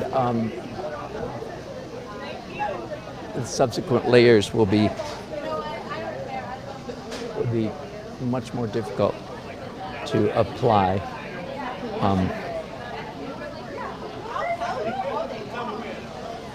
So I'll just get 2 layers done and finish layers later. Let me go back for a moment to the fact that there's a shadow going right across this sign. Was that intentional? Or was that realistic? Here's an irony in the photograph today. Yes, it actually was that way. But guess what? I was thrilled to see that it was that way when I was out there with the sun made that. I went, yay! Inside, that's what I did. I really did. I said, yay! But even if it had not been there, I almost certainly, if I had had my wits about me, I would have made that. Here's a general principle again. For any of you who paint at all, if you paint architectural things, a barn, tobacco barn, building, skyscraper, whatever it may be, I often do this, what's the word? Tongue in cheek. Raise your right hand, put your left hand on your heart, and say, repeat after me, I do solemnly swear that I will never again paint a flat surface in a flat manner. Close enough. All right, that is the flatocratic oath.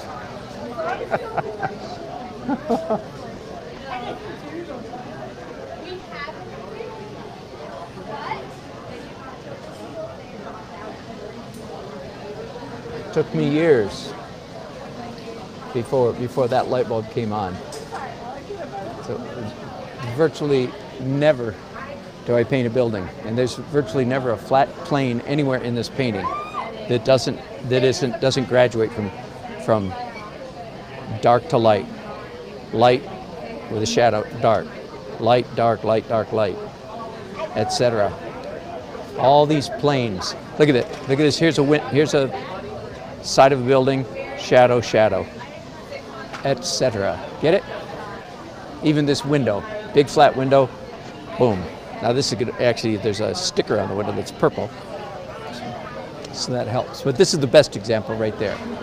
Just so happens that there is a shadow, and there actually was in real life. So that was a lucky break. So this event is officially done in 8 minutes. And I have actually a little problem on my hands because the sun is reflecting off the shining floor. Can you guys see this? I think you can. So it's pretty hard to paint when there's light coming through the back of the canvas. That's an understatement.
I'm looking for things that I can paint that are not being affected by the sun. By the way, when I paint outside, in my van, I carry a big, I know what I do. In my van, I carry big black plastic sheets for this exact reason. So that I can, if I need to paint outside with the sun against the back of my canvas. There we go. I think that'll do. Yeah, so I do carry sheets and a staple gun in my car. That helps with that occasional.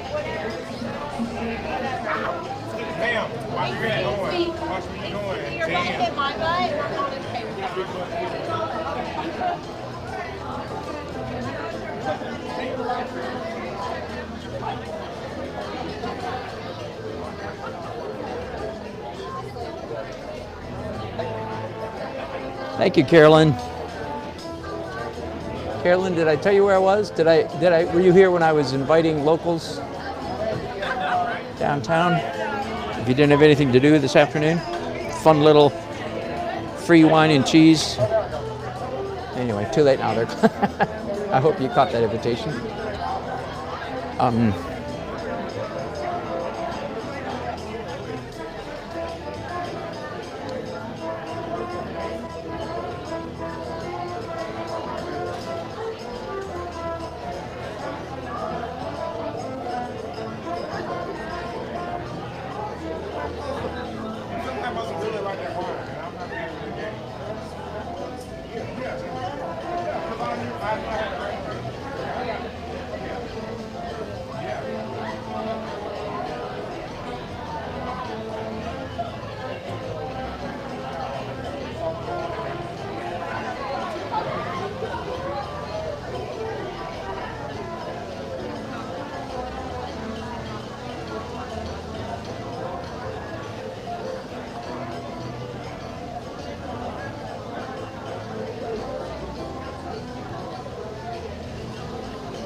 not 5 o'clock yet.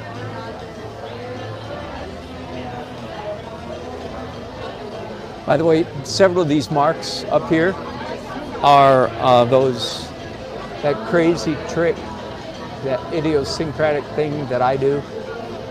Whereas I rubbed my black pencils all over the canvas with no rhyme or reason. You know, what I mean by all over is all over the whole thing. I don't mean, I'm sorry, that's silly. Anyway, and now I'm painting around some of those lines. That is actually accentuating them by, as you can see, painting carefully up to one side of the line, then leaving a gap and painting on the other side. Just pure abstract, not at all suggesting realism. That's awesome. What's Thank it you. look like now? Yeah. Wow. Getting there. That's my place right there. It's really, Really? I believe you.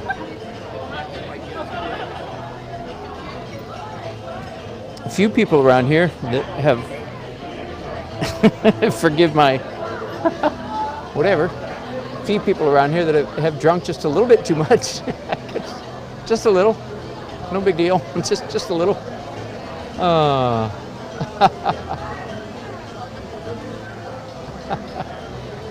And we expected what? Ah, boy.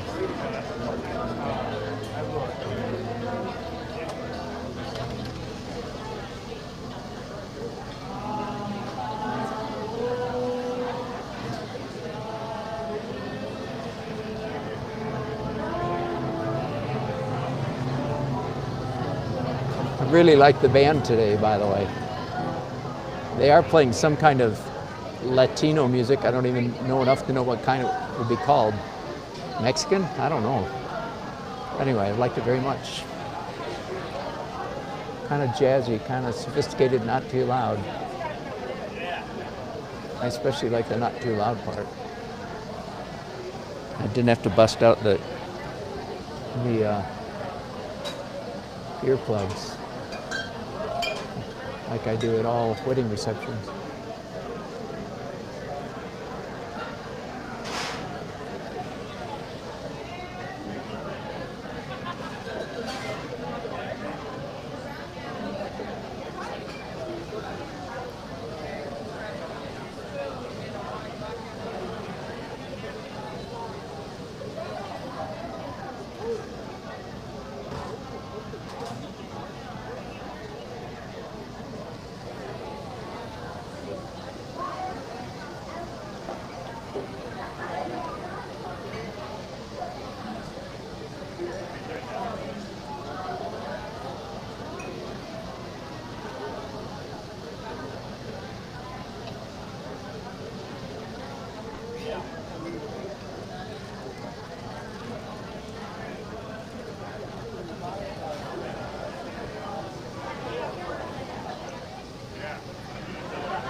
Now, if you haven't figured this out yet, the main reason that I call this stage the final edit layer is because with every stroke, I'm deciding what to keep and what to eliminate, what to cover up with opaque paint, and what to retain by not covering it up.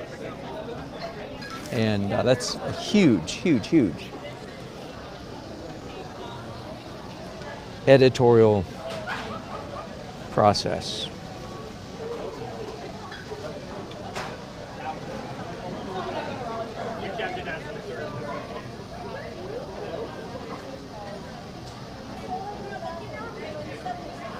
And I make that decision about what to cover up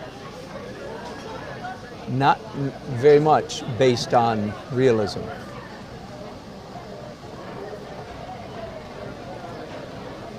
It mostly has to do. How long will you be working on it till? Oh, well, I'm going to pack up here in just a minute. Oh, I shouldn't have asked. No. That has nothing to do with you. I'm just glad it didn't fall down on that person. Watch your head coming up though. I'm going to wrap up. I'll probably be 2.5 or 3 more hours at home. Just to finish it up. Yeah. This is just amazing. Oh, thank you.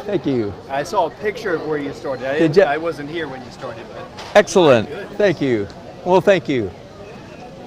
Yeah, I used to finish at all functions like this, but over the years my technique has evolved and it's gotten more complex, so I don't that's finish all the anymore. better. That's right, it is Yeah. all the better. And so I tell them I'll take it home and finish it, and I charge them more. right.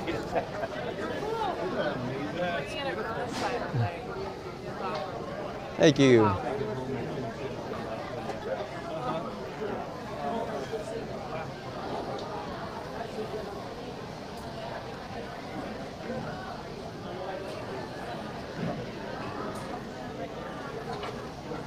Again, with every stroke, I'm deciding what to cover up. And the decision about what to cover up usually has nothing to do with realism, accuracy, similitude. You know, it's abstract. It's an abstract issue about what to cover up. And many of the things that I leave exposed, they're left, you know, many of the things that I leave visible, I leave them not because they're realistic, but because they're interesting. There. I've never said it that exact way before. That's a good summary.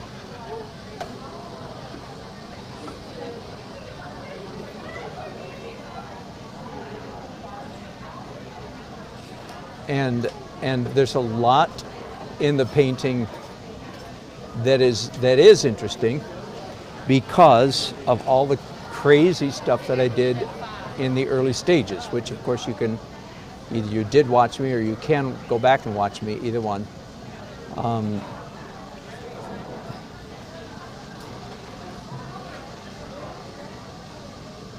One of my goals in the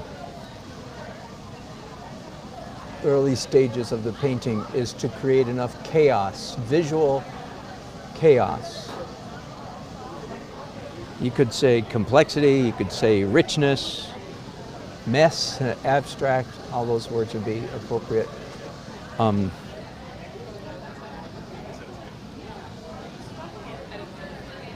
I want to create enough chaos in the early layers so that when I get to this layer right here, the final edit layer, that there's a lot of interesting stuff to leave. So if you don't do a good enough job, if you don't do an adequate job in the early stages, you won't have any fun, if you will, in this stage, because everything will be too plain. I mean, the most obvious is what I just talked about a while ago. It would be, for instance, this pencil line right here. Has absolutely nothing to do with anything. It's like, is that guy flying a kite? What's going on? No, it's just a purely abstract mark. And when I get to that part of the painting, I need to decide either I cover it up because it doesn't work, but more than likely I won't. I might cut through it here and there. Like this line right here was actually a pencil line, as was this, as was that. So, see though, and they've turned into something interesting. Have you been doing this all this time? Yes, yeah. Wow. I started about 12:45. Yeah.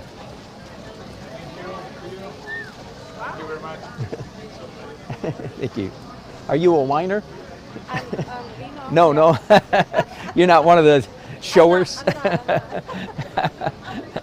What do you call people who bring wine? I just said, are you a whiner? That doesn't sound right. Yeah. I've tried to get over it.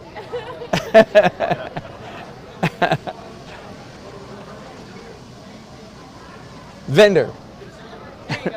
Vendor. There's something in there somewhere. Help me out. I give it to you. Yeah.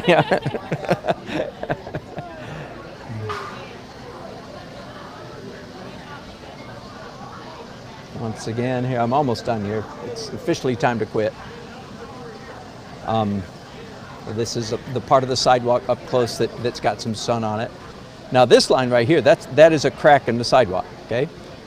So that's likely to stay. But that right there, that's just a drip of paint. And this right here is, of course, just a pencil line that doesn't mean anything. And I'm liable to keep all of that.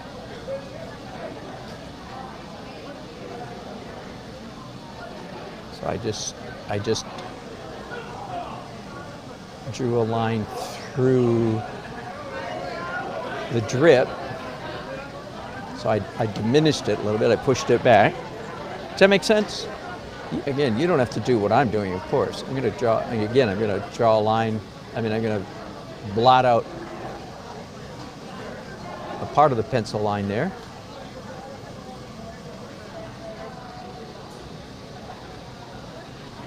And again, and some of you who are really stuck in Reelsville, this kind of thing just irritates the fire. It's like, I don't get it. I don't get it.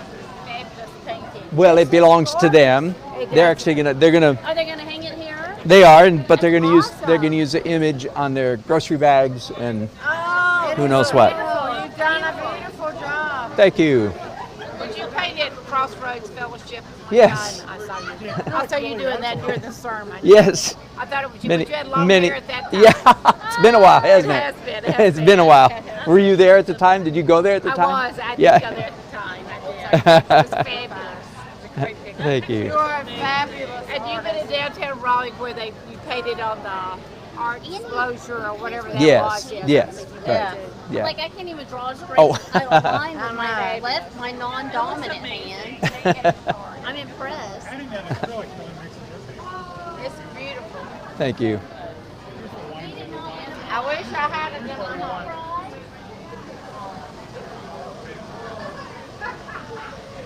Now, for some reason, that drip right there, I don't like that one. Maybe just too many drips, you know? You can only have so many drips in a painting. There's a joke in there somewhere, but I'll let you find it.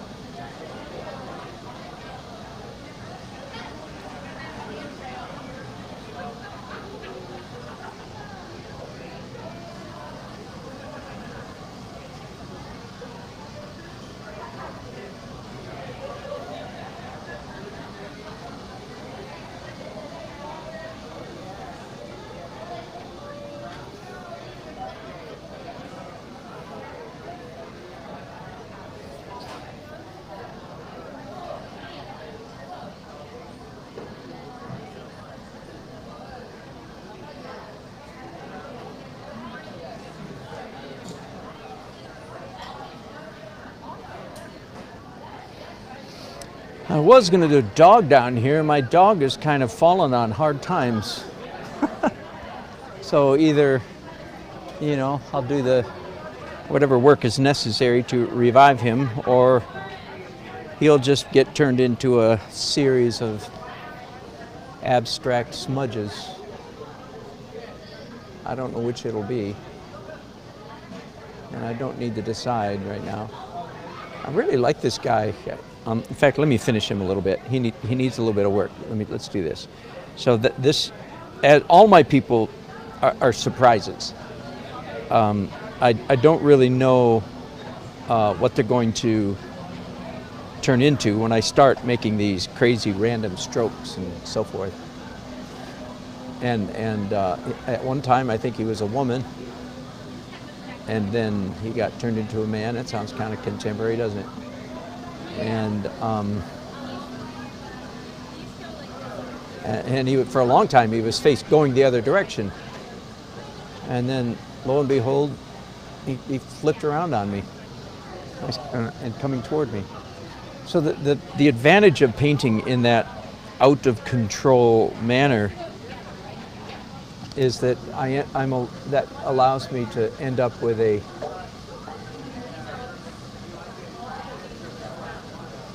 figure that is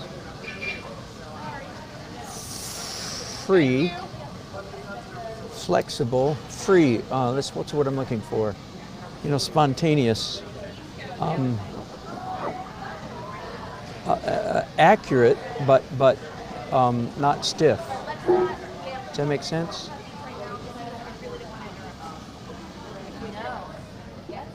So since I'm too stupid to know where anything is going,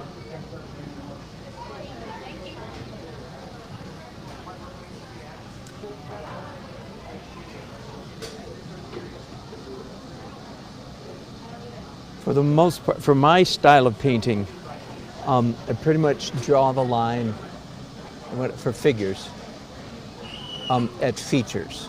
In other words, I don't try to indicate any features other than like this. Sometimes there'll be a horizontal line, dark line. Whoops, am I still on? I mean, was I off camera? Was I? No, I think I was there, sorry. Anyway, if I start doing eyes, ears, nose, mouth, and so forth, it almost always ends up looking cartoony. Just looks cartoony. So, thank you.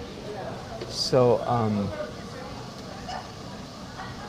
like I said, I usually draw the line at features, unless I could just really sneak some little thing in there. Like I say, it looks sort of like an eye. This guy's actually got bare feet. Now that will not fly in a downtown city scene. That will not work. I'll have to fix that. Sandals is okay. He looks like a sandal, and it was a beautiful day today, so that's kind of a nice touch that I can.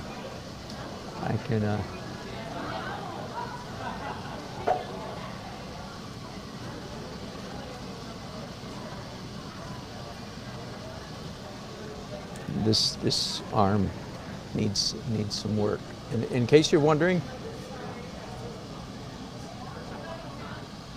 yes, I am an artist who's worked pretty hard. I think would be somewhere in there. Pretty hard on mastering human anatomy. You know, not like a person who's full-time, like a painter who's a figurative painter.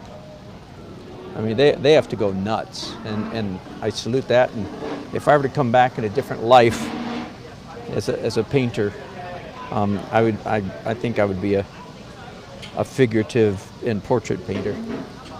Probably a little bit late to change my career that much now, but if I had it all to do over again, I would do maybe.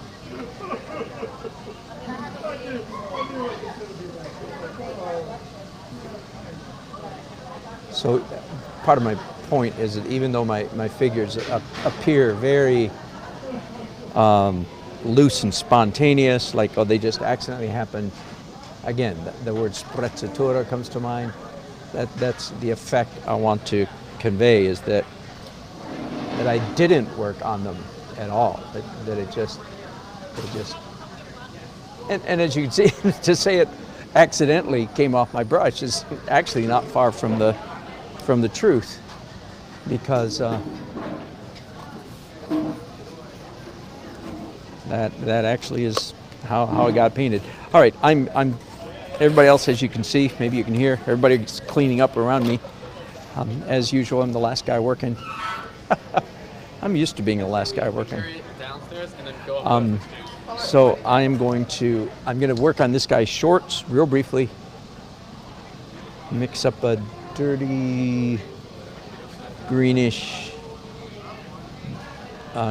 blue, dirty pale greenish blue, and just do the light side of his shorts. They're even kind of ripped down here at the bottom, which I actually kind of like. All right, I like that guy.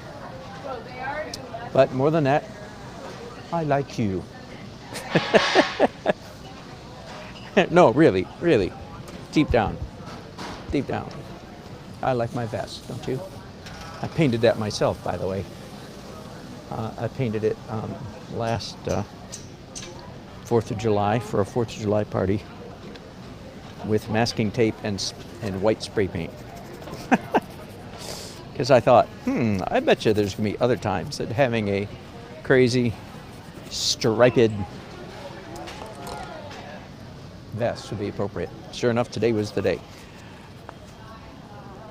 All right, thank you guys. I look forward to reading all of your chats. Thanks for hanging in there with me. I'm happy with the paintings. Nope, but I'll take it. I wanted to make sure it's not mine before. Yeah, thank you. Been fun. I am happy with the painting so far. I'm happy with the part of it that is nearly finished. Let me bring you down here for a minute and let you see it more up closer.